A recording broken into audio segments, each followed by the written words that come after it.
Most people think a war involving Iran only impacts the price of gasoline at their local pump, but that is a massive illusion.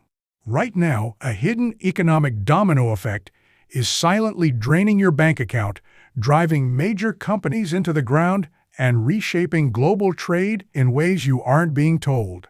Within just weeks of the conflict escalating, Spirit Airlines completely collapsed and filed for bankruptcy, grocery prices spiked, and international flight tickets surged out of reach.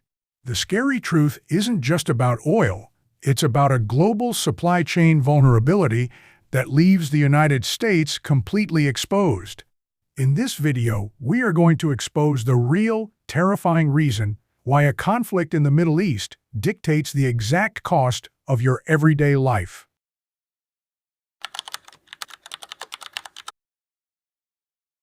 The initial shockwave of the Iranian conflict hit American households directly at the gas pump, sending nationwide averages soaring past $4.5 a gallon. But the real damage is what followed in the manufacturing sector. Because plastic is fundamentally a petrochemical product derived from naphtha, a primary byproduct of crude oil refining, the bottleneck in oil production immediately caused the price of global plastics to skyrocket.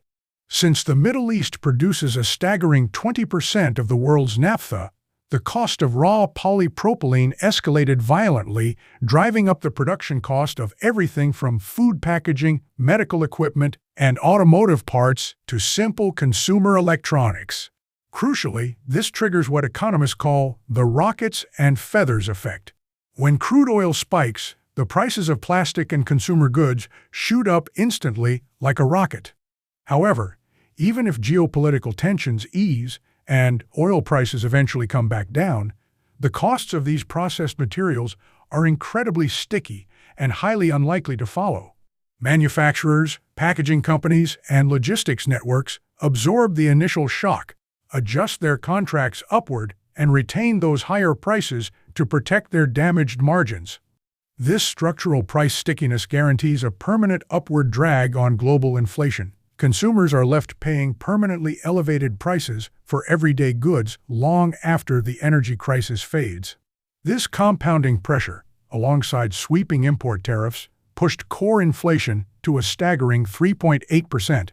The final fatal domino fell upon the aviation industry, where low-cost carrier Spirit Airlines found its thin-margin business model completely unsustainable under the weight of soaring fuel costs. When federal bailout negotiations collapsed, the airline was forced to immediately cease operations and file for Chapter 11 bankruptcy.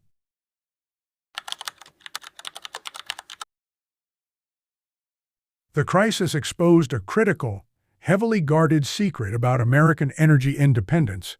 The United States cannot refine its own oil into jet fuel. While the U.S. produces record amounts of domestic shale oil from regions like the Permian Basin, this crude is molecularly light and sweet, meaning it lacks the complex, heavy hydrocarbon chains required to efficiently produce high-grade kerosene-based aviation fuel. Instead, the U.S. economy, particularly the West Coast, which relies on foreign imports for up to 85% of its aviation supply, is entirely dependent on ultra-sophisticated refining facilities in South Korea. These South Korean mega-refineries buy heavy, medium-grade crude directly from the Middle East to manufacture the stable, high-grade jet fuel that American commercial airlines require to fly. When Iran disrupted the Strait of Hormuz, it choked off the exact supply of Middle Eastern oil that South Korea needs to run its distillation units. Facing its own massive energy shortage, the South Korean government moved to protect its domestic airlines by slapping strict mandatory export caps on refined petroleum products, effectively cutting off the U.S. aviation lifeline. With Asian fuel exports drying up, the United States was forced to scramble for alternative, hyper-expensive transportation and shipping routes to import finished jet fuel, driving spot prices to a crushing 44-month high and forcing domestic airlines to aggressively hike ticket prices to avoid financial insolvency.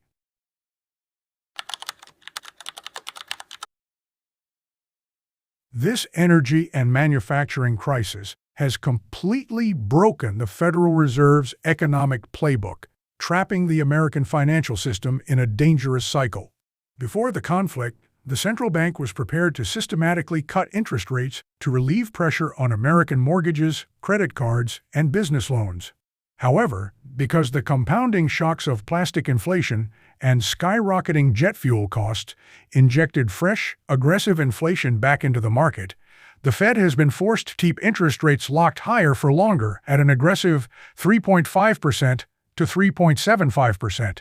This artificial tightening of credit has frozen the housing market and severely restricted capital for mid-sized businesses, raising the genuine threat of stagflation, the absolute worst-case economic scenario where inflation remains high while economic growth actively stalls.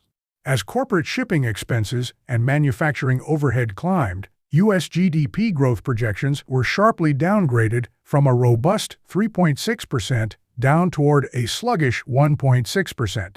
Consequently, the labor market has begun to soften significantly. Outside of insulated sectors like AI infrastructure, overall corporate hiring has frozen, leaving everyday job seekers facing the most competitive and difficult employment market in years.